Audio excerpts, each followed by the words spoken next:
जो भी असम के चीफ मिनिस्टर कहते हैं,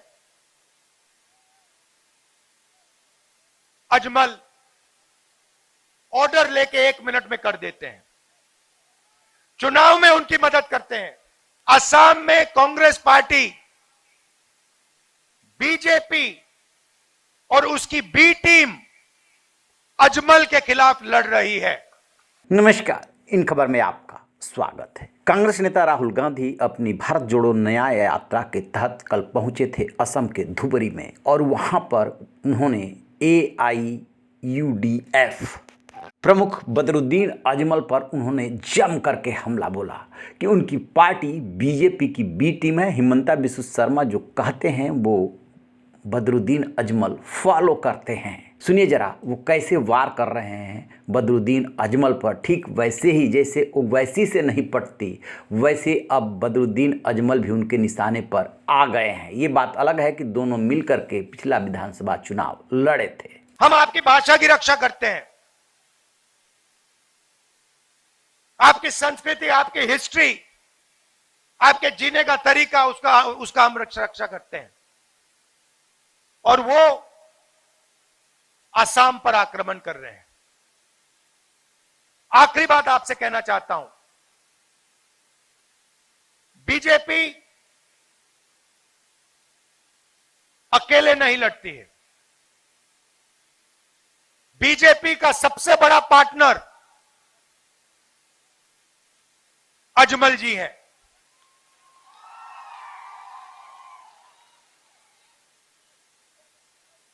एक सिक्के में 2 साइड होते हैं। एक सिक्के में 2 साइड होते हैं। एक साइड नरेंद्र मोदी, अमित शाह और आपके चीफ मिनिस्टर, और दूसरा साइड अजमल। जो भी असम के चीफ मिनिस्टर कहते हैं, अजमल ऑर्डर लेके 1 मिनट में कर देते हैं, चुनाव में उनकी मदद करते हैं। और जो भी आपके चीफ मिनिस्टर चाहते हैं, अजमल उनके लिए करते हैं, पूरी मदद करते हैं। तो यहां पे कांग्रेस पार्टी सिर्फ बीजेपी से नहीं लड़ रही है। असम में कांग्रेस पार्टी बीजेपी और उसकी बी टीम अजमल के खिलाफ लड़ रही है। और हम ना बीजेपी के साथ कॉम्प्रोमाइज कर सकते हैं, ना अजमल के साथ हम कॉम्प्रोमाइज करेंगे। यह बात आप अच्छी तरह समझ लो। कांग्रेस पार्टी बीजेपी को हराने आई है। लोकसभा में, विधानसभा में हम इनको हराएंगे। और बीजेपी को अगर हराना है तो बीजेपी की बी टीम को भी हराना होगा। यह मैसेज मैं आपको देना चाहता था। आपने इतने प्यार से मेरी बात सुनी और पिछले 5-6 दिन आप हमारे साथ चले, आपने अपने विचार रखे, इतना प्यार दिया मुझे, इसके लिए मैं आपको दिल से धन्यवाद करना चाहता हूं। और आपसे कहना चाहता हूं, कोई भी मुद्दा हो, दिल्ली में मैं आपका सिपाही हूं। कोई भी मेरे लायक काम हो, मेरी यहां जरूरत हो, जब भी जरूरत हो, आप मुझे असम बुलाओ, मैं यहां हाजिर हो जाऊंगा आपके लिए। जैसा कि आपने सुना, सिक्के का उदाहरण दे रहे हैं कि एक पहलू मोदी, अमित शाह और हिमंता बिस्वा शर्मा है और दूसरी तरफ बदरुद्दीन अजमल।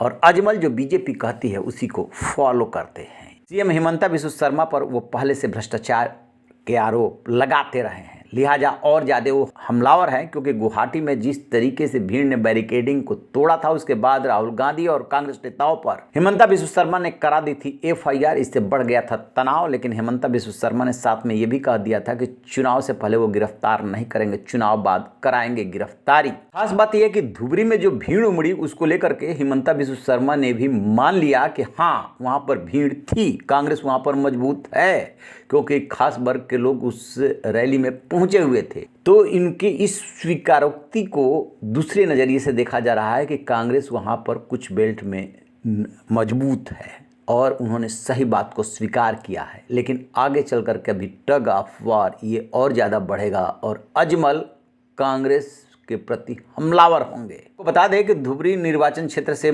जो सांसद हैं वो बदरुद्दीन अजमल हैं, जो all India United democratic front यानी कि AIUDF के अध्यक्ष हैं। असम में 28 मुस्लिम बहुल सीटों पर AIUDF का वोट आधार है। असम में लगभग 40% मुस्लिम आबादी है। यदि 2011 के जनगणना को माने तो 35% है। मुस्लिम वोटों में विभाजन को रोकने के लिए 2021 के विधानसभा चुनाव में कांग्रेस ने भाजपा से मुकाबला करने के लिए अजमल की पार्टी AIUDF के साथ गठबंधन किया था, जो लगातार दूसरे कार्यकाल के लिए राज्य को बरकरार रखने के लिए तैयार थी। कांग्रेस ने 95 सीटों पर चुनाव लड़ा, जबकि अजमल ने 126 में से 20 सीटों पर चुनाव लड़ा। भाजपा के नेतृत्व वाले NDA ने कांग्रेस की गणना को उलट पलट दिया और 45% वोटों के साथ 75 सीटें जीतकर सत्ता में वो लौट आई। बीजेपी से हारने से पहले 15 साल तक असम पर शासन करने वाली कांग्रेस को 29 सीटें मिली, जबकि अजमल की AIUDF 16 सीटें ही जीत सकी। और अब उसी अजमल पर वार कर रहे हैं राहुल गांधी। रहिए बेखबर, देखते रहिए इन खबर। Thank you.